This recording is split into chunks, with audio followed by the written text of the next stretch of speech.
আন্তর্জাতিক সংবাদে স্বাগতম। জানিয়ে দিব বিশ্বের আলোচিত কিছু গুরুত্বপূর্ণ আন্তর্জাতিক সংবাদ। গাজায় যুদ্ধবিরতির আলোচনা করতে গিয়ে সৌদি ও মিশরে যাবে ব্লিংকেন। যুদ্ধবন্ধের নতুন একটি আলোচনা শুরু হতে চলেছে। জানাবো ইসরায়েলি হামলায় হামাস নেতা মারওয়ান ইসার মৃত্যু হয়েছে, এমনই মন্তব্য করেছে মার্কিন যুক্তরাষ্ট্র।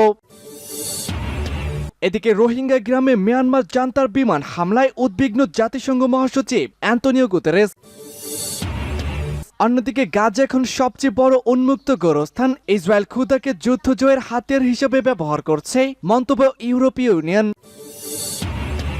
এদিকে সিরিয়ায় আবারও হামলা চালিয়েছে ইসরায়েল, পাল্টা প্রতিশোধের হুমকি দিয়েছে সিরিয়ান প্রশাসন।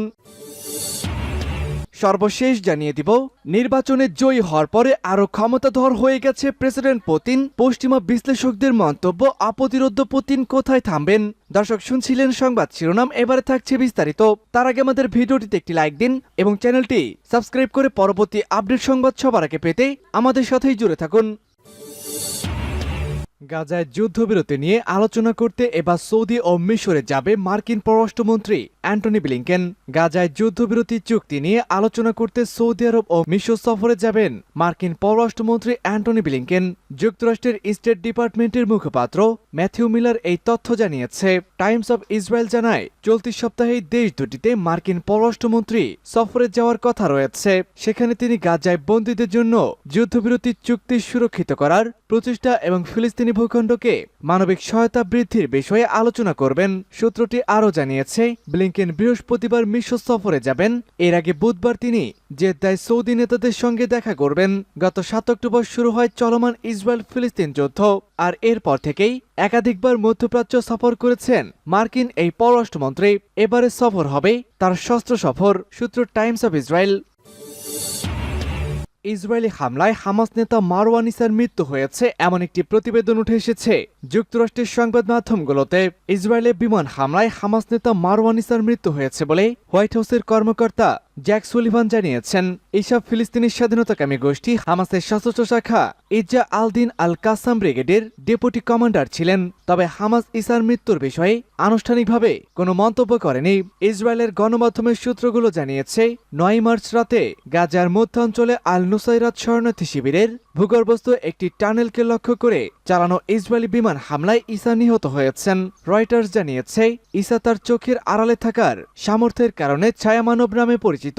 হামাসের যে ৩ শীর্ষ নেতা ইসরায়েলের ৭ অক্টোবর চালানো নজিরবিহীন হামলার পরিকল্পনা করেছিলেন, তিনি তাদের মধ্যে একজন। ওই হামলায় গাজা যুদ্ধের সূচনা করে, আর তারপর থেকে হামাসের সামরিক অভিযান এই ৩ জনই পরিচালনা করে আসছেন বলে ধারণা করা হয়। রোহিঙ্গা গ্রামে মিয়ানমার জান্তার বিমান হামলা, উদ্বিগ্ন জাতিসংঘ মহাসচিব। মিয়ানমারের মিনবিয়া শহর সহ বেশ কিছু এলাকায় সামরিক বিমান হামলায় বহু বেসামরিক নাগরিক হতাহতের ঘটনায় উদ্বেগ প্রকাশ করেছে জাতিসংঘ মহাসচিব অ্যান্তোনিও গুতেরেস। স্থানীয় সময় সোমবার এক বিবৃতিতে এই উদ্যোগের কথা জানান জাতিসংঘের এক মুখপাত্র। বিবৃতিতে অ্যান্তোনিও গুতেরেস বলেন, রাখাইন রাজ্যের সংঘাতের বিস্তৃতি বাস্তুচ্যুতই ঘটাচ্ছে, শুধু সেই সঙ্গে পূর্বে বিদ্যমান বৈষম্য ও অসহায়ত্ব বাড়িয়ে তুলছে। এমন পরিস্থিতিতে সাম্প্রদায়িক উত্তেজনাকে আরও উস্কানি ঠেকাতে সব পক্ষের প্রতি আহ্বান জানিয়েছে মহাসচিব। প্রসঙ্গত, গত শুক্রবার মিনবিয়ায় প্রায় ৫ কিলোমিটার উত্তরে রোহিঙ্গা অধ্যুষিত গ্রাম থারদারে একটি জঙ্গি বিমান থেকে বোমা নিক্ষেপ করলে ২৩ জন নিহত হয়, আহত হয়েছে কমপক্ষে ৩০ জন, সূত্র রয়টার্স। গাজা এখন সবচেয়ে বড় উন্মুক্ত গোরস্থান, ইসরায়েল ক্ষুদাকে যুদ্ধের হাতিয়ার হিসেবে ব্যবহার করছে, এমনই অভিযোগ তুলেছে ইউরোপীয় ইউনিয়ন। অবরুদ্ধ গাজা উপত্যকায় মানবিক ত্রাণ প্রবেশে বাধা দিয়ে ইসরায়েল ক্ষুদাকে যুদ্ধ জয়ের হাতিয়ার হিসেবে ব্যবহার করছে বলে অভিযোগ করেছে ইউরোপীয় ইউনিয়ন বা ইইউ। ইইউ পররাষ্ট্রনীতি বিষয়ক প্রধান জোসেফ বোরেল সোমবার ব্রাসেলসে গাজার অন্য মানবিক ত্রাণ বিষয়ক এক সম্মেলনের উদ্বোধনী ভাষণে এই মন্তব্যটি করেছেন। তিনি বলেছেন, গাজা এখন আর দুর্ভিক্ষের দ্বারপ্রান্তে দাঁড়িয়ে নেই, বরং সেখানকার হাজার হাজার মানুষ এরই মধ্যে দুর্ভিক্ষে আক্রান্ত হয়েছে। ইইউর এই শীর্ষ কর্মকর্তা বলেন, এটি অগ্রহণযোগ্য। ক্ষুধাকে যুদ্ধের হাতিয়ার হিসেবে ব্যবহার করা হচ্ছে, ইসরায়েল পরিকল্পনা করে দুর্ভিক্ষ ছড়িয়ে দিচ্ছে। বোরেল বলেন, ৫ মাসেরও বেশি সময় ধরে গাজার ওপর ইসরায়েলের সবচেয়ে রক্তক্ষয়ী যুদ্ধ এই উপত্যকাকে বিশ্বের সবচেয়ে বড় উন্মুক্ত গোরস্থানে পরিণত করছে।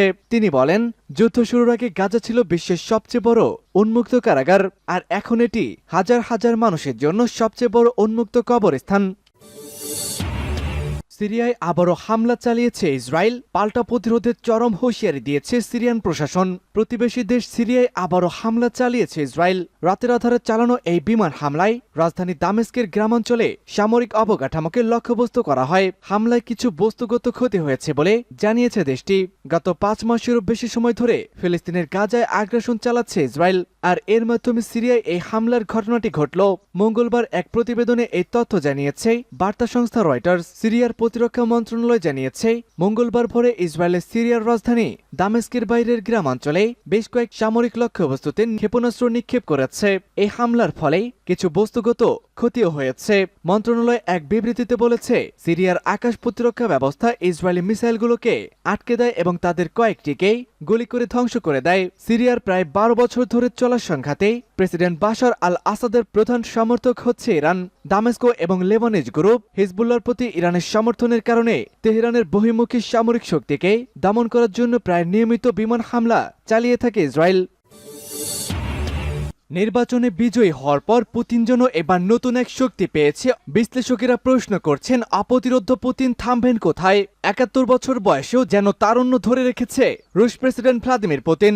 লড়াই তো দূরে থাক, তার চোখে চোখ রেখে কথা বলবে এমন সাধ্য রাশিয়ার কারোই নেই। শুধু রাশিয়াতেই নয়, গোটা বিশ্বেই ঘাগু পুতিনের সঙ্গে টক্কর দেওয়ার সাহস কারোই নেই। টানা 5মবারের মতো ক্ষমতায় আসীন হয়ে যেন আরো শক্তিশালী হয়েছেন রুশ এই প্রধানমন্ত্রী। 1952 সালের 17 অক্টোবর পুতিনের জন্ম হয়। আইন বিষয়ে পড়াশোনা করা এই নেতা বিশ্ববিদ্যালয় জীবন শেষ করেই তৎকালীন সোভিয়েত ইউনিয়নের গোয়েন্দা সংস্থা কেজিবিতে যোগ দেন। মূলত সাবেক সোভিয়েত ইউনিয়নের গোয়েন্দা সংস্থা কেজিবির এজেন্ট হিসেবে কর্মজীবন শুরু করেন পুতিন। 1990 সালে লেনিনগ্রাদের মেয়র হিসেবে রাজনীতিতে পা রাখেন পুতিন। তীক্ষ্ণ বুদ্ধিমত্তার কারণে গেল 2 দশক ধরে রাশিয়ার একচ্ছত্র ক্ষমতা ধরে রেখেছে পুতিন। 1999 সালের 31 ডিসেম্বর প্রথম ক্ষমতায় আসেন এই সাবেক গোয়েন্দা প্রধান।